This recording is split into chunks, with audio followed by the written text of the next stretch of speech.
in fact, being televised by the California Chamber. We don't have a quorum at this point, but let me just kind of give you some of the rules of the chair, if you would. You're welcome to leave your cell phones on if it's important enough for them to call you here. Please feel free to answer it and take it outside, but you're welcome to leave them on. And then in addition to that, if you see a seat, we would appreciate it as opposed to leaning against the wall. If you would have a seat, and then we will try to do this as expeditiously as possible. Seeing that we don't, in fact, have a quorum, we will start as a subcommittee. Ms. Keogh is here, and we are ready to begin. Good morning, ma'am. Ms. Evans, we will take you, we do, in fact, have a consent calendar, and when we have a quorum, we will ask whomever is presenting. Sit down, Ms. Evans. Make yourself at home. We will ask whomever is presenting to just hold whatever word or thought that they have in their mind, and we will, in fact, hear the consent calendar. I do call to your attention that AB 1668 has been removed from the consent calendar. Mr. Knight has asked us to remove his bill, AB 1668, but that bill, in fact, will be heard this morning. So with that, Ms. Evans, you are presenting a bill for the senator, and that's Senator Bill 1023, and so if you would proceed, ma'am. Yes, sir. Thank you very much, Mr. Chair. I am presenting SB 1023 on behalf of Senator Wiggins. It's sponsored by Napa County, which we both represent, and it provides a modest amount of procedural relief for local officials who want to do the right thing. This bill involves resort improvement districts, or RIDs, and municipal improvement districts, or MIDs, and I'll try not to get my RIDs and my MIDs mixed up. They both operate under outdated state laws that were passed 50 years ago, and their purposes are almost identical to community services districts, but they do not have the district's statutory standing. Community service districts currently operate under a more modern state law, which was authored in 2005 by Senator Keogh. RIDs and MIDs could convert into... Now, Ms. Evans, if you will hold that thought right there. Do not inhale or exhale, but if you'll just hold the thought right here. I will sit very still. We'll ask that the roll be called to establish a quorum. Senators Cox? Here. Cox here. Kehoe? Here. Kehoe here. Onestad? Desaulniers? Here. Desaulniers here. Price? All right. Now, Ms. Evans, continue where you were, right, with that last word that you uttered. Convert. RIDs and MIDs could convert into community services districts without changing boundaries, powers, and duties, but that statutory process is extremely complicated and time-consuming, so this bill would create a voluntary streamlined process for these conversions. No one would force a RID or a MID to convert against its wishes. It's completely voluntary, and the bill respects the current constitutional rights of voters and property owners. But under this bill, local officials get better access to better state laws, and they do not get any new fiscal or regulatory powers. And again, this is a voluntary process. And the way I understand this process works is the Board of Supervisors sits as the board of the RID or the MID, and it's that board that makes the determination whether or not to convert. This bill does not accomplish the conversion in and of itself. This bill will help Napa County. It will also help El Dorado County, and it has support from several local governments and Napa County. And Ms. Evans, you have witnesses in favor? Yes, sir. All right. The witnesses will state their name for the record, please. Felix Riesenberg, and I serve as Deputy District Engineer for the Lake Berryessa Resort Improvement District and the Napa Berryessa Resort Improvement District. Thank you, Assemblymember Evans, for the introduction, and thank you, Committee Chair and members, for granting me the opportunity to speak today on behalf of the districts in Napa County. First, the two Napa Resort Improvement Districts both concur with all the points just made by Assemblymember Evans in support of SB 1023. Second, in response to the opposition letter received from the 4 Lake Berryessa Resort Improvement Districts, who you may hear from today, I simply want to point out that in regard to the $400,000 fine imposed by the Regional Water Quality Control Board, that fine is currently an obligation of the Lake Berryessa Resort Improvement District and the property owners that make up that district. This bill will not change that fact. This regional board obligation will remain the responsibility of the district, whether the district remains a resort improvement district or chooses to convert to a community service district in the future. On behalf of the Lake Berryessa and Napa Berryessa Resort Improvement Districts, I also urge your aye vote today. Thank you for your testimony. Who's next, please? Good morning, Mr. Chair, members of the committee. Bill Chiat, Executive Director of the California Association of LAFCOs. We're in support of this bill. It provides an expedited process to assist LAFCOs in converting these from the archaic RIDs and MIDs to the community services districts. It was part of what we anticipated in 2005 when the CSD law was rewritten and all the powers of a RID and a MID were included within the CSD, within this idea that a more contemporary law for operating local governments makes much more sense to both the local governments as well as the community, and therefore we ask your support of this bill. All right, thank you. Any additional witnesses in favor? Yes, Mr. Chair and Senators, thank you very much. Kyle Packham on behalf of the California Special Districts Association. We represent 1,000 special districts, including including MIDs and RIDs. Excuse me. We would just like to thank staff for their hard work on this bill. It's been a thorough and inclusive process. None of our members have expressed any concern. We have kept them well informed over the last couple of years as this has been worked out, and we do in fact have several members that are looking forward to taking advantage of this process. Thank you very much for the thoughtful and inclusive process. Members of the committee have questions of those in favor? Any opposition? If you're in opposition, come forward, please.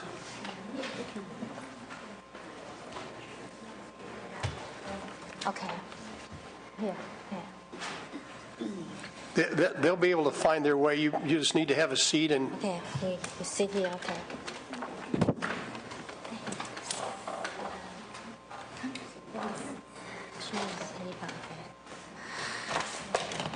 All right, go ahead, ma'am. Okay. The reason why they are interested to pass the. You need to give us your name. Okay. My name is Li Kuan Huang. I have a background of civil engineering background. And I found they took about $12 million from all kinds of sources, but they didn't do a good job. They let a sewage spill happens 12 times during 10 years, and the liability can up to $27 million. They tried to pass the liability to us, and they took a lot of money from the Napa General Fund, about $3 million, without the property owner approval. A bunch of property tax, they do the illegal things. For example, they sent a fake balance to us during 2007 to the vacant lot owners, asked us to make a vacant. They can fake balance to the private base, and the residence balance go to the Napa County, and the final only the balance go to the Napa County was counted, and then we were treated by the Napa County, the Public Works Department. You know, and a lot of property tax was not approved by property owners. They cheat us for 10 years. All right. A bunch of reports come out. Now, I must confess, I did not hear whether it was Okay. excuse me. I didn't hear whether it was Ms. Wong or Ms. Fong. Huang. Wong, all right. Thank you for your testimony, Ms. Wong. Who's next? Okay, my name is Daniel Tompkins. I'm from Napa County, and I've owned a lot out in Lake Berryessa Improvement District since 1979. And the water and sewer was originally managed by the Property Owners Association. I was the elections captain for a vote that was taken in '97 by the property owners to the county arranged this election for the property owners to form this improvement district or to remain in the association. Well, in this first election, the property owners voted it down. Then they held another election in '98, and in this election, the people that were voters, that were residents out there, were only allowed to vote. In other words, vacant property owners, absentee landlords, any other person was not allowed to vote. And that preempted the previous election. And in this one, the people that were allowed to vote were in favor of forming the improvement district. All right. Okay, so to fast forward, now we're faced with all these fines and costs of sewer spillage into the Pewter Creek, which flows into Lake Berryessa and so forth, which probably amounts to around $12 million. And so for that reason, just to pass all these costs and so forth on to another district or community services, for this particular incident, it may be different all over the state, but for us, it's just like more government that's not going to improve the situation. It has progressively gotten worse. Could go on at length, but basically, you know, we're looking for some justice. All right, Mr. Tompkins, right? All right, who's next, please? Jim Shipman. Mr. Shiblin? Yes, I just, I don't have much to add from what Dan and Lee Kwan said. I don't think Napa County did a very good job. There's only 365 homes on these properties in Berryessa Estates, and they've spent millions upon millions of dollars. They've borrowed from the general fund. They've gotten stimulus money, and we don't know where it's gone. And now they want to transfer this debt to the community. That doesn't seem right. All right. Any other testimony? Oh, I just want to correct what he said. There are about 348 parcels. But, excuse me. huh? You've testified once. Okay. Yeah. He mentioned. No. Huh? And you wish to testify? Excuse me. If you'll do us the courtesy of removing your hat, sir. It's one thing to have a telephone on, it's another thing to have a hat on. Okay, yeah, my name's Chad Pring, and I bought a lot up there in '04, and I wasn't aware of the situation of the mismanagement of Napa County allowing the sewage spills, and I don't believe that I should be responsible to pay. They added a $16,000 tax assessment to my parcel, and in this economy, I haven't worked in a year, and basically that lot now belongs to the bank, and I'm probably going to have to declare bankruptcy because of it. I had my plans approved in 07, 08, and then I lost my job. I've worked on 3 different power plants and 5 or 6 different oil refineries, and I'm a union carpenter. And right now, Napa County approved the sewer system up there years ago, and with their mismanagement, and they're trying to just pass it on to the property owners. I don't feel that's right. I had no chance to vote on the assessment. All right. Or any of the issues up there. Thank you. All right. Any of the members of the committee have any additional questions of the witnesses in opposition? Ms. Keough. I would like some clarification from either the author or the county, if there's somebody here, about, and I realize the parcel issues can be tricky, but I'd like to know a little bit more about these assessments.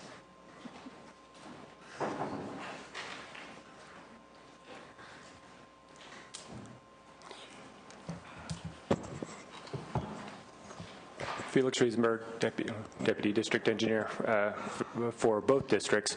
I think what the folks here are commenting on today, we certainly understand the frustration as residents and some of the assessments and water and sewer rates that they're paying. It really comes down to a very small community with fairly high costs for regulatory compliance. Some of those costs, in order to become regulatory compliant and to bring the system up to modern day standards, are expensive, and we have passed some assessments that were voter approved assessments that were passed, and they were obviously very contentious when that occurred, because it is a lot of money and it is a financial burden on the folks there. No getting around that. That's different than what I think you're talking about today, though. Those are some other things that the county will continue to be dealing with and the districts will be continuing to deal with. But it really isn't what we're talking about today in converting the form of government. Ms. Keogh, if I may, let me ask Mr. Detweiler to. It seems to me that in this particular situation, that which is being done doesn't have any impact, any different impact on the residents than if it's not done. It's my understanding. Is that correct? That's exactly right, Senator. That if the Regional Water Quality Control Board fine falls upon the existing Lake Berryessa Resort Improvement District, that fine would still be an obligation of a Lake Berryessa Community Services District if local officials use this bill to convert the RID into a CSD. So it's not a county obligation. So the assessments on the parcels go from the Resort Improvement District to the Community Service District? Yes. And there's no relief in the bill, but there's no extra burden in the bill? That's correct. Thank you. Thank you, Mr. Chairman. Mr. Price, let me say to those of you that are in opposition, I'm not sure I'm absolutely certain that it is not a situation where the legislature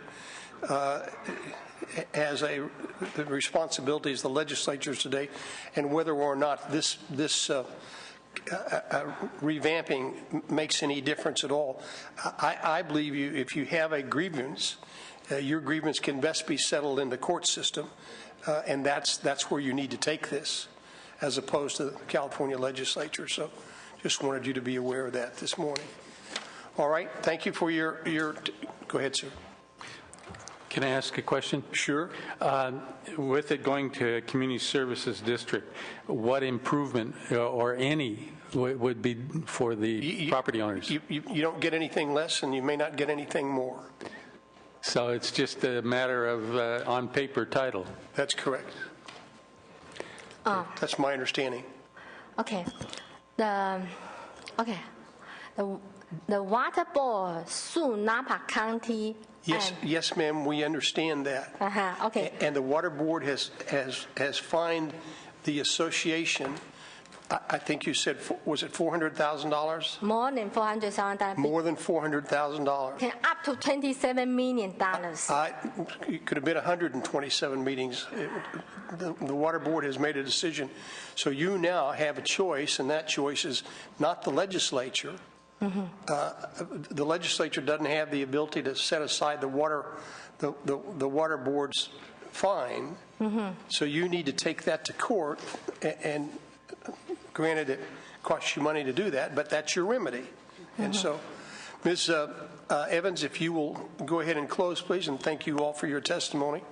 Thank you. I do think that the chairman has correctly analyzed this. The change from a RID to a CSD doesn't affect the existing rights and obligations either of the homeowners or of the association. It doesn't change the water board's determinations. It doesn't change anything except basically modernizes the laws that apply. And again, it is a voluntary process, and if the residents within that area don't want to see this happen, the place to go talk to, the people to go talk to address the issue is the Napa County Board of Supervisors, which sits as the governing body of the RID and would sit as the governing body of the CSD and would make that determination. So I would ask for an aye vote. All right. Ms. Keogh has moved the bill. Is there any additional questions of the committee? All right, if you'll call the roll, Elvia. The motion is due pass. Senators Cox? Aye. Cox, aye. Onestad? Kehoe? Aye. Kehoe, aye. Desaulniers? Desaulniers, aye. Price? Aye. Price, aye. Bill is out. Is it out? Yes. We will, in fact, put it on call, but there's enough votes to get it out. So thank you for your presentation. And we are looking now at actually, why don't we go ahead and do the consent calendar. Elvia, if you'll call a consent calendar. On the consent calendar, Senators Cox? Aye. Cox, aye. Onestad? Kehoe? Aye. Kehoe, aye. Desaulniers? Aye. Desaulniers, aye. Price? Price, aye. All right, we'll put that on call. So we have disposed of items 1, 2, items 1 and 2, and 5 and 7. And so now, Ms. Ducheney, you are next. Good morning, Senator. Good morning. Thank you very much, Mr. Chairman and members. This bill has been substantially amended, and I would just note for the record, if you will, and from the analysis, and I know there were letters of opposition that I had received, but the ones I have seen from the Port District and a couple of the others were to the prior version of the bill. There are representatives of the San Diego Port District here today who will discuss their current view, but I just want to make that note that the opposition in many cases is based on the earlier version of the bill, which was much more substantially intrusive, if you will, into the port's jurisdiction. The reason for this bill, members, is we have an ongoing situation, and San Diego is a sort of unique port. We have 5 cities who all have representative appointments to the board. We have 5 cities that have to sort of manage, and they've done a good job over the years with their stewardship of the tidelands. However, what comes up in the context of the 5 different cities, over time, what has happened as the port has become more and more, if you will, of a tourist port and less of a maritime port, we are now down to a place where there are only 2 major maritime facilities in the Port District where industrial work and maritime, literally the things that one must have for goods and goods movement sort of port facilities only occur in 2 places. The portion of San Diego that's known as Barrio Logan, which is adjacent to the city of National City, and the other terminal, which is in National City itself. In both of these areas, what we are trying to accomplish here is a way of ensuring that the Port District can contribute, give them the authority and the ability, and clearly in statute, give them the ability to contribute to projects that assist with that maritime movement of goods, and that incentivize, if you will, keeping those maritime projects there. What has happened over time in some of the other cities benefits substantially, including San Diego, which is in a sort of a mixed place here, have benefited substantially from tourist facilities, from convention centers and hotels, and then the city gets TOT tax, sales tax, and other things off of those projects. What happens with the maritime facilities is there is no direct, there is no property tax, there is no sales tax, there is no TOT tax, there is nothing that's coming to the cities to help them with the city infrastructure by virtue of their valuable port land and their valuable position on the ports. What we are trying to do is acknowledge that, encourage, in fact, maintaining our maritime industries by allowing some of this money to be spent on the infrastructure that's necessary to move the trucks and things in and out of there in ways that impact city streets. There are air quality issues. It's very similar, in fact, not certainly to the scale of those issues that we've seen with the Port of Long Beach and Los Angeles and their Alameda Corridor type projects. That's the same kind of thing we're trying to do. And because this Port Act is unique, because it is a creature of the legislature, and in view of some of the State Lands Commission issues, what we're trying to do is clarify that, in fact, the port is authorized within the scope of their universe to spend some port revenues on these adjacent projects, if you will, that may be off tidelands, but they would be joint projects with the affected cities. So. It's not something that can be done by the Port Commission. Well, that's what we're trying to move forward in, and I think the chairman of the Port Commission is here today.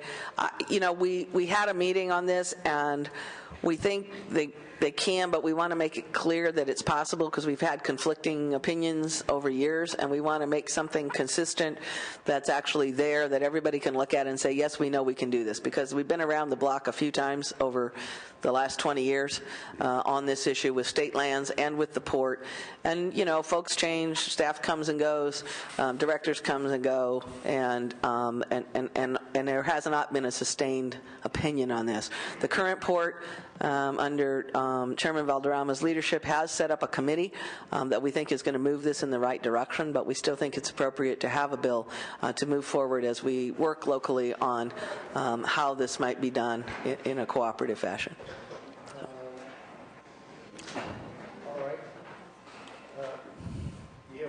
And you have witnesses in favor? Yes. Okay. Yes, good morning, Chairman, committee members. I'm Ron Morrison, Mayor of the City of National City. And our city is very, very different in that we've dedicated 100% of our bayfront to both maritime and to national defense. There's not 1 inch of public access within our bayfront. And also we voluntarily have adopted a large transitional buffer zone that to help protect maritime and its activities. And we've been a huge supporter of maritime. The problem is, once again, as was just articulated by the Senator, is that we end up with all the impacts off the maritime with none of the advantages. The money that is derived off the maritime, off of the terminal within National City, is for the most part then is spent into the other cities and for quality of life issues and for civic issues. And then none of those are derived within our community. So, and I certainly identify with all this. And you can't get the board to agree that there ought to be sharing. Is that what the committee is hearing? Off and on. Yeah, what we've heard for about the last 20 years has been they don't have the opportunity to do that because it's off of tidelands. And so this is the problem, because all of our tidelands is used for maritime. So, and I certainly identify with this because I was born and raised in Barrio Logan. My first job going in college, I worked my way through college, was on the 10th Avenue terminal, the one in San Diego at Barrio Logan. Then I went to work on the 24th Street in National City. And matter of fact, stayed there until I was elected to the council and started a political life. So I certainly understand the jobs and the need for those jobs there and the need for maritime, but I've lived downwind all my life from both of those terminals. And so I understand the impacts also. And so there's been an unfairness in the midst of all of that. During the last 20 years, the city has tried everything possible to try to deal with this, and we've been rebuffed constantly. What we have had since the introduction of this bill, there has been a lot more dialogue has happened all of a sudden, and we were very appreciative of that. In the last 2 weeks, matter of fact, as of tomorrow, in the last 2 weeks, we will have had 3 meetings with the port on this issue. Very well staffed and everyone very open to this. But I think what the situation is here is that we need to have this memorialized. This has been the problem, is that there's been a lot of confliction over this, and it needs to be memorialized, both the opportunity to address these issues and the inherent obligation on the part of the Unified Port of San Diego to address these impacts that are within these 2 impacted communities, and by doing so, to protect the maritime industry. It incentivizes our cities, our communities to want the maritime there. Right now, there's no incentivization. Incentivization is the other way. We certainly appreciate your consideration and any help and any guidance that we can receive from your committee. Thank you, Mr. Mayor. Who's next? Mr. Chairman and members, Moira Top on behalf of the City of San Diego. As mentioned, the community of Barrio Logan is located within the City of San Diego, and as mentioned, we do unfortunately share the disproportionate impacts in that community with the effects of maritime activity. However, San Diego is in a unique position. As the Senator mentioned, we do benefit from expenditures by the port in the City of San Diego. Our beautiful bayfront, restaurants and hotels certainly do benefit, and we know that this bill might have an impact on those expenditures, but we think on the whole, both as a matter of fairness and as a matter of encouraging and incentivizing continued maritime activity within the region, it is important for jobs, for economic activity, and for a regional approach to the issue in general, and we strongly support the bill. Ask for your aye vote. Who's next? Good morning, Senator. Duque Valderrama, I'm the chairman of the San Diego Unified Port District. Yesterday we had a Port Commission meeting, and at our prior board meeting we voted in opposition to SB 1039. But yesterday our board voted to hereby rescind its previous opposition to Senate Bill 1039 as introduced, because the language has significantly been amended and has changed dramatically. The board no longer opposes SB 1039 as it is currently drafted, which would add a section 19.5 to the District Act, but instead adopts a position of neutrality and seeks further amendments. So that's the action that our commission has taken. Simultaneously with this legislation, I, as the chair of it, developed what is known as a Maritime Ad Hoc Committee, and I have representatives from the respective cities being impacted. I have Assemblywoman Salas on it, Representative Senators Duchesne Cheney's office and major stakeholders. And what I'm trying to do is come up with an administrative remedy to address the concerns that are being addressed by this issue. And we've had 2 meetings. We have a meeting tomorrow to try to pursue to see if we can come up with an administrative remedy to address these concerns. All right, thank you. Any other witnesses in favor? If a couple of you would give up your seats in order to have at least the 1 or 2 others. Any additional 2 others? All right. If I could, not necessarily in favor. Mr. Chairman and board members, Paul Yoder on behalf of the Pacific Maritime Shipping Association, PMSA is removing its opposition to Senator's bill. Thank you. All right, who's next? Good morning, Mr. Chairman and committee members. My name is Amy Heim. I work with General Dynamics NASCO. We're the last remaining full-service shipyard on the West Coast, and we're an industrial facility on the San Diego Port Tidelands.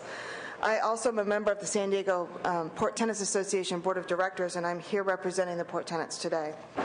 Port tenants want to extend our thanks to Senator Ducheney. You need to pull a microphone down in front of you, Sure. and then you need to speak directly to it. That's fine. Better? Okay, good. We want to extend our thanks to Senator Ducheney for the changes she has made to SB 1039 that have resulted in the current draft language. While the Port Tenants Association Board of Directors is on record as opposing this bill, this new language will be reviewed at our upcoming board meeting in 2 weeks. The directors will consider a change of position at that time. In the meantime, we'd like to acknowledge the progress that has been made, although we do continue to have some concerns regarding this bill in light of the port's financial condition. First, as you know, the Port of San Diego operates without tax revenue. The port is funded from revenue generated from tenant leaseholds. For the first time in their history, the Port of San Diego will have to dip into its general fund to cover an operating loss for this year. Next year is likely to be even more challenging. For this reason, it is imperative that the port have maximum flexibility in its ability to raise revenue in order to replenish the general fund and carry out its mission as a trustee of the shared regional asset, which is the San Diego Tidelands.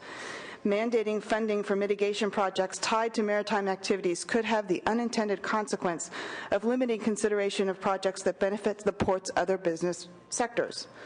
Port tenants believe that the port should have the latitude, as stipulated in the Port Act, to support projects that benefit the region as a whole. During this fragile economic recovery, we are advocating for preserving the port's ability to evaluate projects based on the adequate level of planning, a reasonable expectation of sustainable economic returns, and the jobs that would be created. Second, any loss in revenue from the general fund, such as a mandated allocation of money, is likely to be made up through adjustments in tenant leases, which could result in a secondary unintended consequence of loss of competitiveness, just as San Diego's businesses are beginning to see an economic recovery. Again, we'd like to thank Senator Ducheney for her efforts in revisiting this language and express our gratitude to all of the stakeholders as they consider alternative positions, build trust, and work together to reach equitable solutions that meet all the needs of the port cities.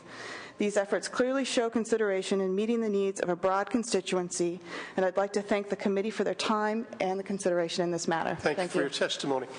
We have any members of the committee wish to ask any of the witnesses in favor? Ms. Keel? And do we hear the opposition to? We are going to hear the opposition. All right. Do we have any opposition? Any opposition to Senator Cheney's bill? I'll just comment, Mr. Chairman, then Senator Ducheney's been working on this for several years, and I'm very sympathetic to the mayor's remarks. And you know San Diego very well, more than many of our northern members do. National City is really the industrial heart of the port. There are some other areas too, and a good part of San Diego is all the beautiful Embarcadero, the Star of India, Anthony's, and all the places we love to go and visit. So I think the senator's trying to get to a regional balanced approach that is fair to all the parties, and the bill deserves to move forward. So whenever you're ready, I'm happy to make a motion. All right. No opposition. Any other members of the committee have questions of? All right. Let me just add, Senator Cheney, I guess I'm one who falls into the category that the commission could do this without the benefit of the legislature. And so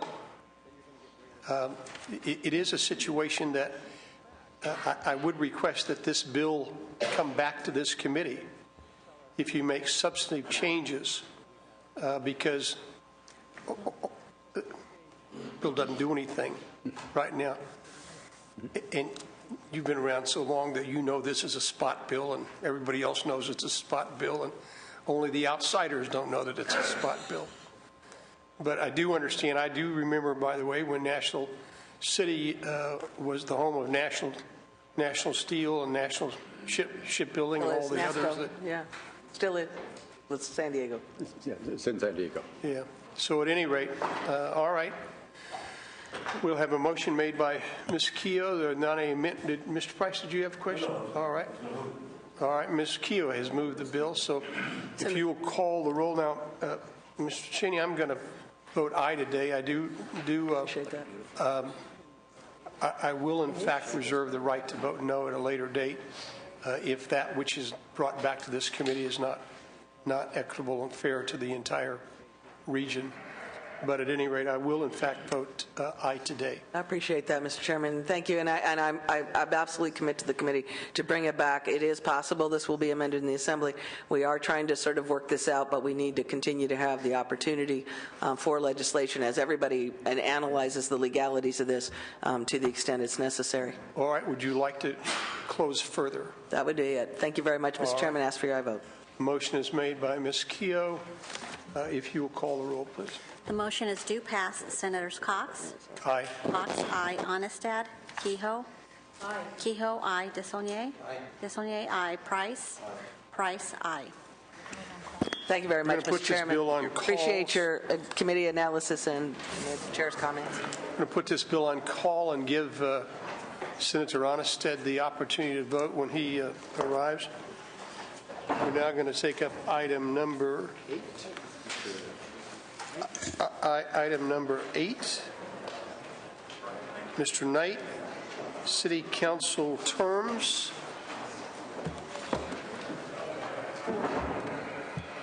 Mr. Lieutenant Governor, thank you for coming today, sir. Thank you, Mr. Chairman. Mr. Knight, you're up, sir. Yes, sir. Thank you, Mr. Chair and honorable members. Assembly Bill 1668 was pulled from the consent file by my office to address a legislative conflict notice. The amendments simply strike an outdated code section and replace it with an updated code section. This measure will, in short, extend the number of days that a city council has to fill a vacant seat from 30 days to 60 days. Additionally, this measure conforms 3 code sections with regards to the re-election of city council members in newly incorporated cities. In short, it gives a little bit more flexibility to cities when they have a vacancy on the city councils. I ask for your aye vote. Thank you, Mr. Knight. Any witnesses in favor? Good morning, Mr. Chair, members of the committee. Bill Shiat from the California Association of LAFCOs in support of this bill. It clarifies an inconsistency in council elections following an incorporation, and it also brings more stability to councils, newly elected councils, and for that reason we ask your aye vote on this bill. All right. Who's next?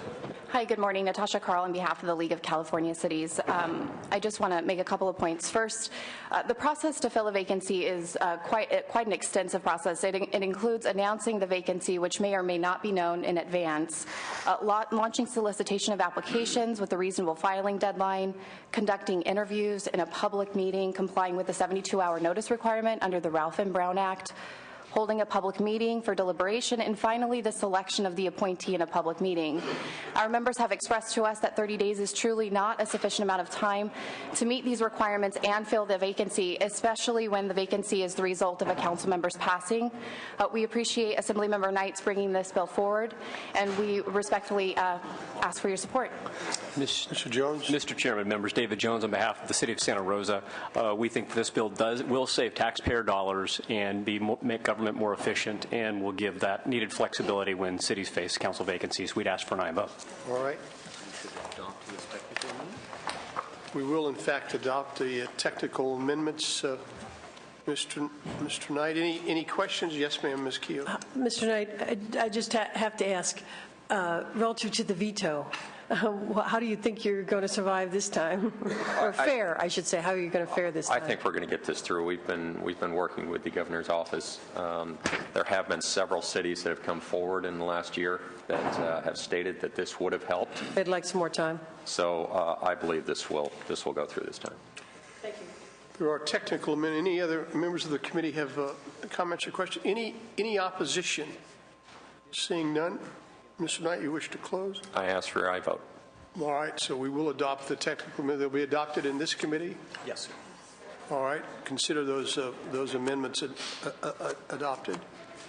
All right, we need a motion. Mr. Price, we're going to give you the opportunity this time to put your name on that. Motion made by Mr. Price. Call the roll, please. The motion is due pass as amended. Senators Cox? Aye. Cox, aye. Onestad? Kehoe? Aye. Kehoe, aye. Desaulniers? Desaulniers, aye. Price? Price, aye. We're going to put that, we have enough votes to get it out of committee, Mr. Knight, but it is a situation we want to give Senator Onestad the opportunity to vote. He's in another meeting, so we will put it on call. So thank you for your presentation. Thank you, Mr. Chair. All right, let's see. Ms. Oropeza, I believe you are next. Item number 4, which has to do with the rental car user fees.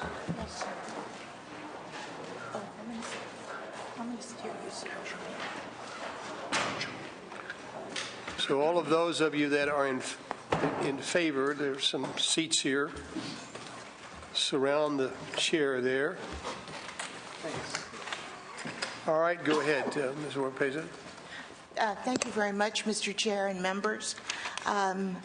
First, let me begin by saying that this is the second committee stop for this measure, and so we would like to include a number of amendments, which I believe you all have. Let me just quickly go through them. The amendments are, one, to temporarily delete the language in the measure that relates to an alternate charge for customer facility charge. And the reason for this is that we are continuing to work on what that amount would be and what the process would be for collecting the fee. We limit the bill at this we limit the bill to LAX. We put in place additional reporting and auditing requirements, and we restrict the use of the bonds to constructing the facility and building and operating the people mover. In addition, I'd also like to add the comment 6 in the analysis as an author's amendment. This measure is necessary to provide Los Angeles International Airport with the funding mechanism that they need to construct a very much needed consolidated rental car facility. The facility will eliminate virtually hundreds of thousands of shuttle trips to separate rental facilities and car lots, and that's under the current system. It will reduce air pollution. It's part of our mitigation plan for the modernization of the airport and is actually a very, very important environmental project. This bill will meet the need for legislation that under current law is required that allows them to set a fee that would reflect their financial needs, would respond to the financial needs of financing the project. Modernization is, as I mentioned, very critical, and I would respectfully ask for your aye vote. The bill did come out of Judiciary yesterday on a bipartisan vote, so I would hope that can happen here. Witnesses in favor. Michael Leonard. I'm with Los Angeles World Airports, the operator of Los Angeles International and LA Ontario Airports. I'm here to urge you to support Senate Bill 1192 by Senator Oropeza. Senate Bill 1192 is an environmental bill, it's a pro-consumer bill, and it's a central bill for California's airports. Airports across the nation in California. Excuse me, California's airports, this only has to do with the Los Angeles. That is correct. Excuse me, you're right. It's a central bill for LAX, and we hope. Does it also apply to Ontario then? I'm sorry. At this particular point, it only applies to LAX. All right. You're correct. Airports across this nation and in California have built or are planning to build consolidated rental car facilities. They reduce traffic congestion and related air pollution near airports, and by bringing all the rental car companies together in one location, they increase consumer choice and competition. Unfortunately, LAX, as with all the other airports in California, do not have the flexibility enjoyed by most major other airports in the United States, the ability to set the rate and the basis of their customer facility charge to accurately fund the design and construction of these facilities. Most of the airports operating in the United States have the ability to determine their CFCs and the basis of their CFCs. And in one particular instance, the state of Washington, they specifically mandated against the use of per-contract fees. California's LAX is constrained by this mandated $10 per contract CFC. And this is, as the Senator pointed out, this is the most important environmental mitigation part of our $6 billion modernization program at LAX. And this will create thousands of jobs and dramatically improve the customer experience at LAX. At the opening of this facility, we will reduce by 40% the current 800,000 annual bus and van trips made from 8 widely dispersed rental car facilities at LAX to the airport. We will also cut the amount of CO2 emissions by these buses by 400,000 tons of CO2 emissions. For this reason, I'm urging your support of Senate Bill 1192. And if LAX is to continue to be a major source of economic opportunity and jobs, it's crucial that we move forward with the modernization plans and the construction of this facility. And we need the authority and flexibility to charge a customer facility charge that allows us to fully fund and construct this facility. We look forward to working with this and other committees to resolve all of the outstanding issues involved with this legislation. All right, any other testimony in favor? Jim Lights, representing the California Airports Council, which comprises the 30 commercial airports in the state. We have several airports interested in the potential alternative fee authorization this bill seeks to authorize, and we look forward to working with the author and others to ensure that all airports have that available to them. You don't have any doubt in your mind that this only has to do with LAX? Understand that today, We're not talking about any other airport. We're not talking about San Diego. We're not talking about Sacramento. We're not talking about any other airport besides Los Angeles. Is that your understanding? That is my understanding, but we hope to talk about all of those airports in the very near future. You don't want to confuse the two today, by the way. All right, Mr. Arnold. Michael Arnold here today on behalf of Bob Hope Airport in Burbank, in support of the bill, but very concerned about the narrowing of the bill to LAX only. Bob Hope Airport hopes to eliminate 700,000 vehicle trips per year by establishing a consolidated rental car facility at some point in the very near future. The whole conversation about this bill has been a little bit strange. I mean, if we are concerned about consumers, the same consumers that use LAX also use Bob Hope Airport, and they should benefit from the same kinds of consolidated rental car facility that other airports can benefit from. So we'll look forward to working with the author as the bill moves forward in hopes that it can be expanded to include Bob Hope Airport. Thank you, Mr. Arnold, for your testimony. Mr. Chair and members, Mira Girton on behalf of the California Chamber of Commerce, also here in support. Thank you. All right. Who's next? Hello. Good morning, Mr. Chair. Good to see you. Members of the committee, Phyllis Marshall on behalf of the San Diego Airport Authority. We look forward to continuing to work with the author and hope to have the bill expanded to include the San Diego Airport as well. Thank you. Thank you, Ms. Marshall. Who's next? Mr. Chairman and members, I'm Fred Torg, representing the Hertz Corporation as well as the Avis Budget Group.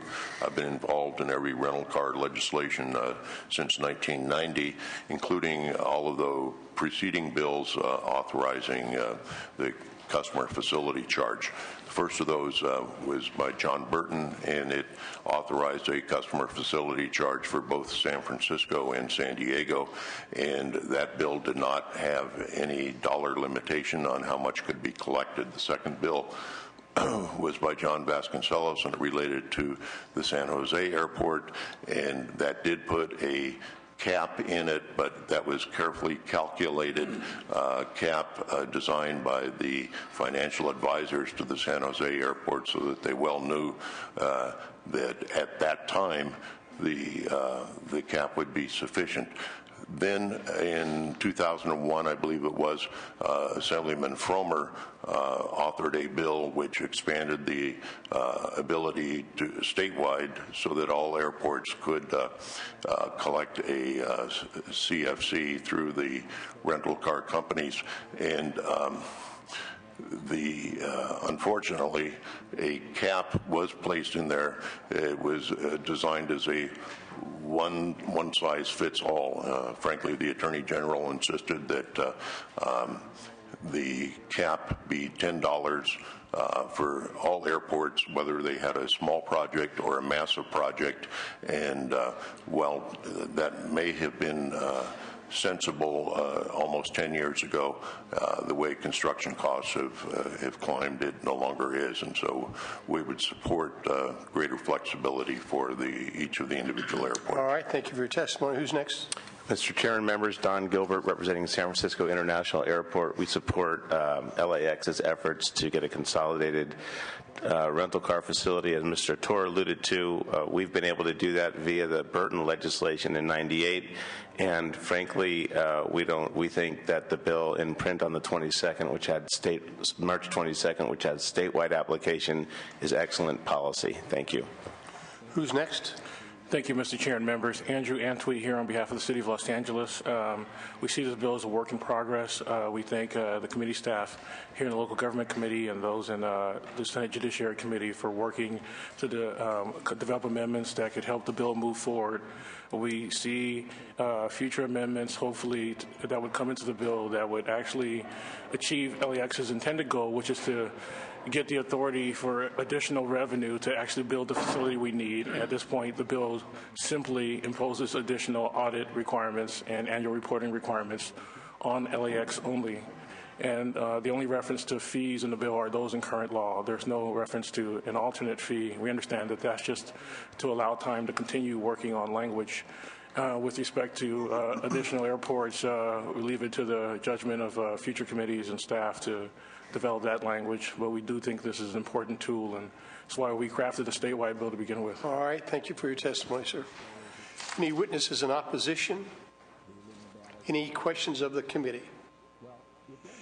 Mr. Oropeza, with respect to this bill,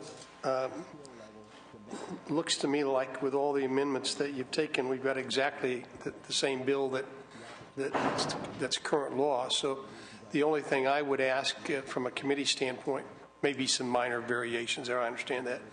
Just simply if you make some changes elsewhere, Judiciary Committee, you bring this back to this committee to look at the policy issues that are involved. Is there any problem as far as you're concerned with that? No, sir. The intention is to retain the policy issues but that are currently in the measure, but hopefully expand upon them, certainly in the area that the sponsor mentioned relative to actually figuring out a way to design a fee level and a process for that fee. That makes sense because that's really what the bill is about for us. In the end, we want to finance this project. Ms. Oropeza, today, because I don't think this bill does a lot, I can vote for it. But Thank you. It depends upon what you do. I understand. When you bring it back, so I just want you to be aware of that. Any other members of the committee have questions? Thank you. Ms. Kehoe has moved this bill with all of the, let's see, we need to adopt the changes as author's amendments. And Mr. Chair, if I could be very clear, so it's the mock-up as distributed plus the clarifying language for San Diego, which is on page 12, line 21 of the bill. We won't need the clarifying language for San Francisco International since that language is no longer in the bill. And with the mock-up amendments, that makes it a fiscal bill, so the appropriate motion would be do pass amend to appropriate. All right. But depending on what you do with the bill, on the understanding it has to come back to this committee, Ms. Oropeza. All right, good. Motion is made by Ms. Kehoe, and Ms. Oropeza has accepted the amendments, so call the roll, please. Motion is due pass as amended to the Committee on Appropriations. Senators Cox. Aye. Cox, aye. Onestad. Kehoe. Desaulniers. Desaulniers, aye. Price. Price, aye. Ms. Kehoe, aye. So that bill is on call. We're going to hold it open until Dr. Anistad gets here. So thank you very much for your testimony. Thank you very much, You're Mr. welcome. Chair.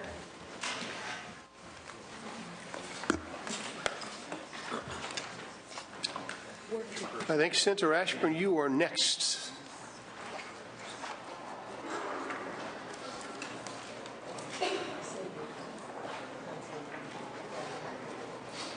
Thank you, Mr. Chairman. Distinguished senators, I want to speak today about Senator Cox's entry in the Calaveras frog jumping competition yesterday. You don't want to take that too far, Senator Ashburn. Apparently, no tax max turned in a less than stellar performance. Well, yeah, I would say that you came up short. Being an expert on the subject, I can speak to that. So. Only in all fairness, you need to know that Calvin Burrell was not available yesterday, or we would have won that thing outright, even with a short jump. 4 feet 9 inches did not come anywhere near the what was 10 feet. That bill was there's something for me to aspire to. That bill was doctored. I mean, that frog was doctored. That's the basic problem with that. Performance enhancing drugs. Yeah, I think the entrance ought to be tested. Don't you? You need to proceed and proceed rather quickly, Mr. Ashburn. Well, I want to speak about the important things first. We frankly don't have all morning. Well, our time is getting short. Yes. As is my attention span. SB 884 deals with the issue of bond underwriters and the practice that is currently taking place where underwriters and financial advisors are participating in or managing local agency bond elections and then being chosen to conduct the bond underwriting and issuance through the negotiated sale. Clearly, this establishes a pay-to-play environment that is not only bad in its appearance, it ought to be unlawful, and this measure attempts to deal with that by explicitly prohibiting the practice of linking bond campaign services with bond underwriting services, and that's the measure. All right, Senator Ashburn, you have witnesses in favor? Mr. Chairman, other members, Paul Yoder here today on behalf of the California Association of County Treasurers and Tax Collectors. Just 3 comments very briefly, if I could. Our client, the county treasurers, they're not sponsoring this bill for any other reason than they think it's just good public policy, and they're trying to do something that they think is truly in the best interest of the taxpayers.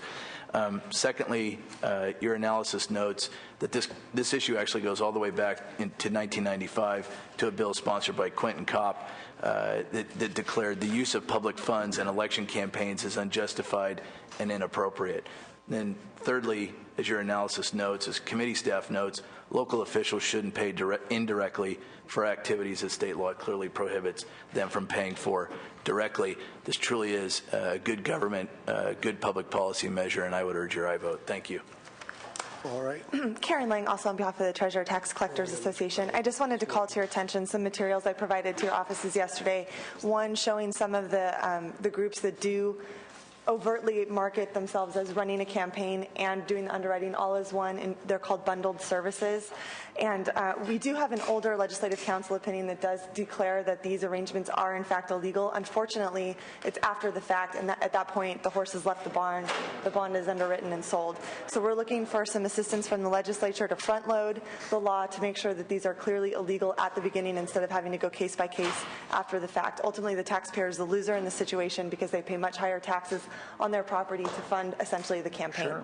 So I ask for your aye vote. Thank you very much. Any witnesses in opposition?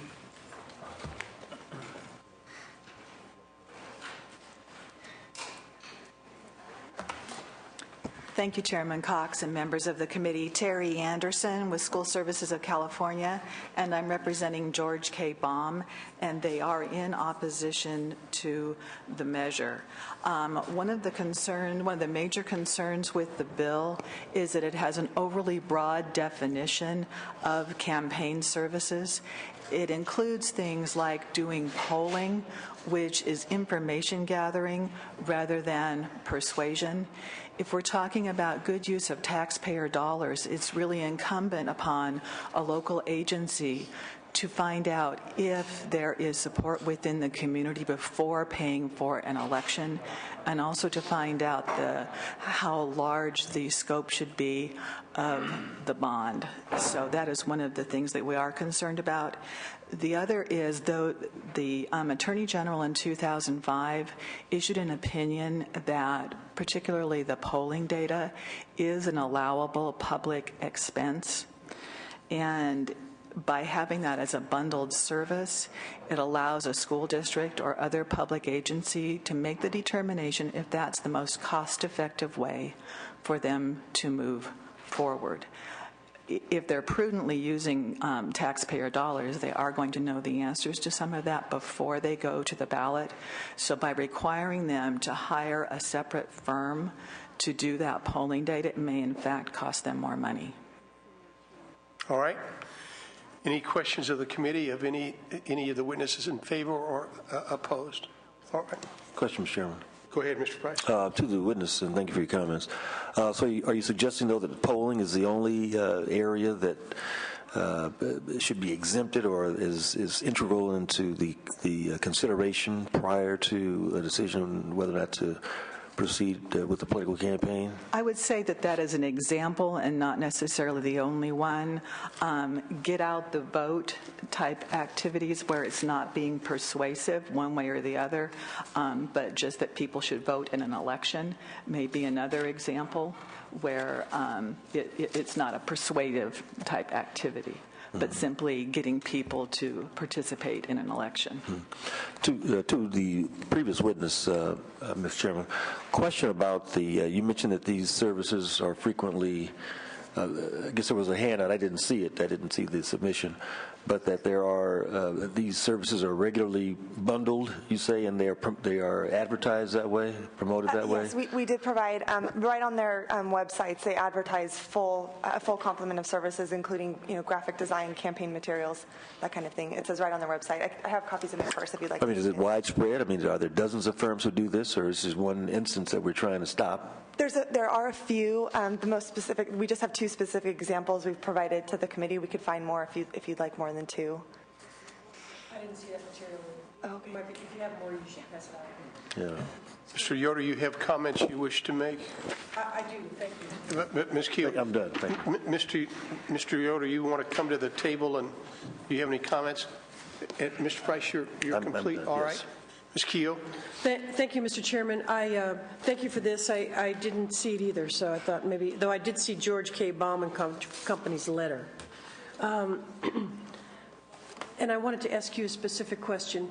How much more property tax do Californians pay as a result of these campaign services? It would vary from school district to school district. Up until January 1, 2010, only school districts and community college districts had this authority. Treasurer tax collectors are trying to get ahead of it now that cities, counties, and special districts will also have this authority.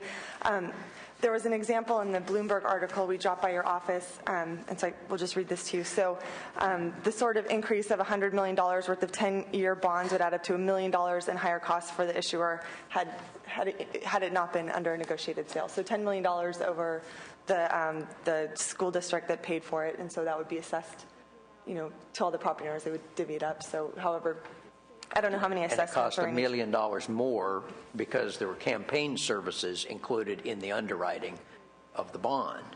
$1 million more or $10 million more? On a $100 million bond issuance, for a 10-year bond, it was $1 million more in higher costs. Okay, so that's 1%. So maybe in that jurisdiction, the people are paying 1% more, or I don't know how big a jurisdiction it is. Do you? It varies. It literally varies from school in that district instance, to school do you know district. how big the jurisdiction was? It doesn't say in the article. I'm sorry, Senator. It doesn't. You know, I'm really torn about this bill because I'm sympathetic to jurisdictions being able to pass public bonds, and you can't pass public bonds unless you do a campaign.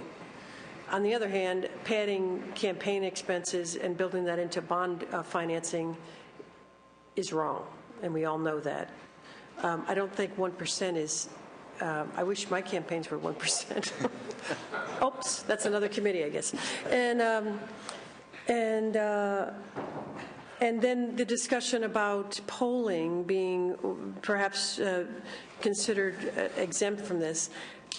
In my experience, and I'm not an expert, polling can be extremely valuable in persuasion messages because in polling you can identify key words like free or love or whatever those persuasive words are. Or yeah. And so if we're, you know, I think the committee is trying to struggle with this too. If we're going to try to ban this activity, okay, ban. But then if we're going to stray back and say, well, let's let them do a little bit of this and a little bit of that, you know, our message is not clear. And maybe the author would care to comment. Well, I mean, local jurisdictions do need to run campaigns to pass important measures. I wish, you know, firefighting messages and things like that, and education messages, libraries. These are all important services that should be supported with public bond financing, I believe.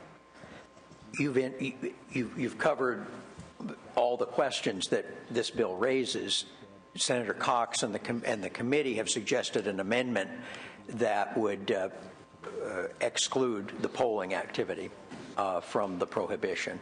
I'm prepared to take that amendment, in as much as we do have legal opinion that that is a legal activity that could be included. Legislative Council's opinion that the explicit campaign advertising and promotion is a prohibited, unlawful activity, even under today's law.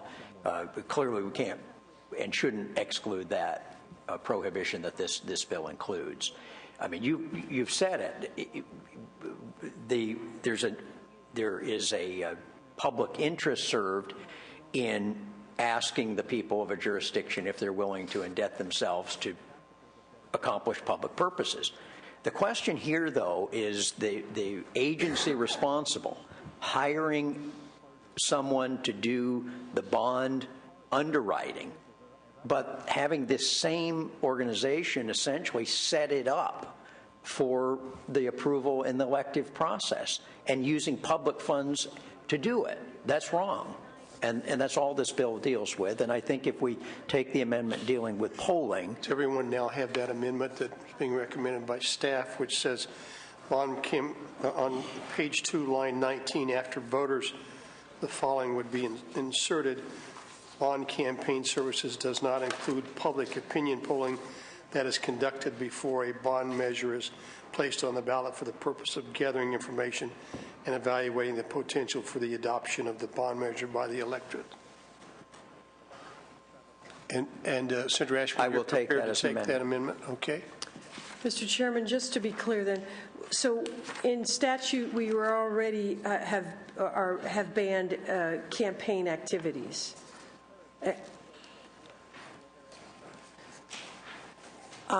So we're, and now, but you want to make that a tighter restriction, Senator Ashburn, but now allow the public opinion polling to be part of it. We will codify. What are you doing in the bill? Prohibition on this bundling of services under a negotiated contract with a bond underwriter.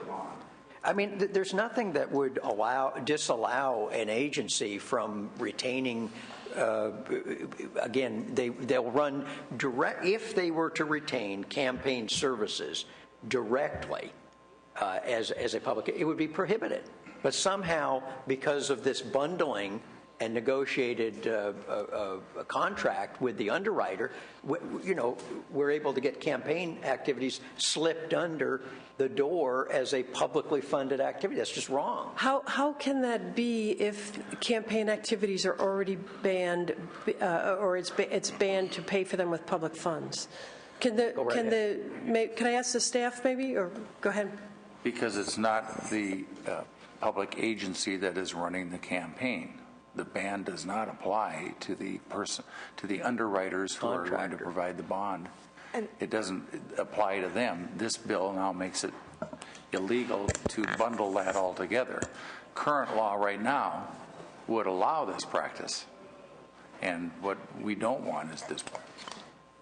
I think what happens sometimes is they'll do it pro bono, but I think everybody in this room would know that there's no such thing as a free campaign. So they would be able to sort of vary it in other costs like the underwriting. Okay, we're finished with the ping pong now. All right. Senator Ashburn, do you... Senator Cox? I'm sorry. I won't try to start again with it, but maybe for the opposition. In my recollection, how do school districts pay for campaigns? Usually there's a separate fund consistent with the law. There is. Thank you very much for asking that question. They set up an independent committee or a foundation, and because the school district itself cannot pay for use public funds, so a foundation would raise the money to take care of the bond. And I'm not familiar with the Moody's article, but I do have a list of the fees on negotiated general obligation bonds over the last year, and they are all over the place. And it is not directly related to whether any of these services are being provided. There are a high in Merced of $29 and $29. That's the discount. And then there are some that are at $5, others that are $11. So in some places, it's a matter of how much profit the company is going to get, and it's not necessarily about the kinds of services that are being provided. All right, any additional questions by members? Ms. Keough? I'm sorry, I just need some clarification. Thank you for your patience, Mr. Chairman. You want the exception in the bill for polling? Correct. If your question is, will that remove the opposition? I don't know the answer to that because we just became aware of this amendment. Mm-hmm. So I do have a call in to my client. Mm-hmm. But you are opposed to the bill. Correct. Let's set the polling aside for a minute. You're opposed to the bill, but you just told us most school districts customarily set up an independent operation to run the campaign anyway. So, yes, they do. So then what's the harm of the bill? They're trying to say that a company cannot offer any services, even if it's to the foundation. The bond company right. can't. That's right. That's right. Cannot offer any of these services. A school district would be precluded from hiring any firm that offered those services. They can't offer them now to the school district. That doesn't make sense because what we're talking about are the bond underwriters that will be retained by the public entity, and the prohibition on that bond underwriter from engaging in explicit political activity to support the passage of the bond. Clearly, that's the bright line. Senator Onestad answered it point on, which is that the public agency is prohibited, and so what they've done is contracted out and in this contract out, there isn't an explicit prohibition on the joining of bond underwriting activity and campaign support activity, and they're bundling their services in order to provide that, and somebody's paying for those services. But it's not public funds. It would be public funds because the contract is with the public agency, or it will go into the cost of the underwriting. They build it into the bond as his. I guess that's the bright line is the political services. I understand. I'm struggling with it. Is the political services may actually be forming a function for the non-public entity, which is trying to get it passed. And I understand the incestuous nature of these things. But the non-public entity, the foundation, right, or the private committee to support the bond, is not going to have a contract with the bond underwriter. They're free to contract for campaign support services all they want. But what you're saying using is, donations. You're saying is these entities wouldn't be allowed to participate at all in the election. That's correct. Might be a free speech thing. Any additional questions of the committee? No. Ms. Keough? Struggling. Mr. No, Desaulniers? sir. Mr. Price? Dr. Onnested? Senator Ashburn, you may close, sir. I have said all that I think needs to be said. All right. Call the roll. Do we have a motion? No. Made by Senator Onnested. The motion is due pass as amended. Senators Cox? Aye. Cox, aye. Onestad? Onestad, aye. Kehoe? No. Kehoe, no. Desaulniers? No. Desaulniers, no. Price? No. Price, no. Let's do this again. Call the roll. You didn't get to jump that frog again. All right. Motion fails. Reconsideration requested. Reconsideration is granted. Yeah, what's more information? Yep. All right. Can we talk? Thank you. Thank you, Mr. Chairman. I do think, Senator Ashburn, from a standpoint of clarity, you need to visit with each individual. Absolutely. Each individual member. Yep. All right. Thank you all for say again. I understand that part. Thank you all for coming today. We do, in fact, have an open roll. We're going to give Senator Onnested the opportunity to vote on those. And so if you will tell Senator Onnested the committee chairman's vote as well as the committee vice chair vote, so he will have additional information. On the consent calendar, Senator Onestad? Onestad, aye. The consent's out. Okay. File item 1, Senate Bill 1023 by Senator Wiggins. The motion is due pass. The vote is 4-0. Senator Onestad? Aye. Onestad, aye. Bill is out. Okay. File item 2, Senate Bill 1039 by Senator Cheney. The motion is due pass.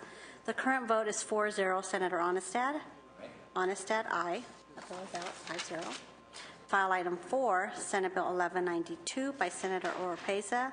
The motion is due pass as amended to appropriations. The current vote is 4-0. Senator Onestad? Onestad, aye. That bill is out. File item 8, Assembly Bill 1668 by Assemblymember Knight. The motion is due pass as amended. The vote is 4-0. Senator Onestad? Onestad, aye. That bill is out. 5-0. And that concludes our agenda for today. Thank you all for attending. Thank you, Mr. Chairman. Appreciate your being here. See you next time. Thank you, Ms. Kehoe. Thank you, Senator Onnested, Senator Desaulniers, as well as Senator Price. Thank you for being here. All right. We'll turn off the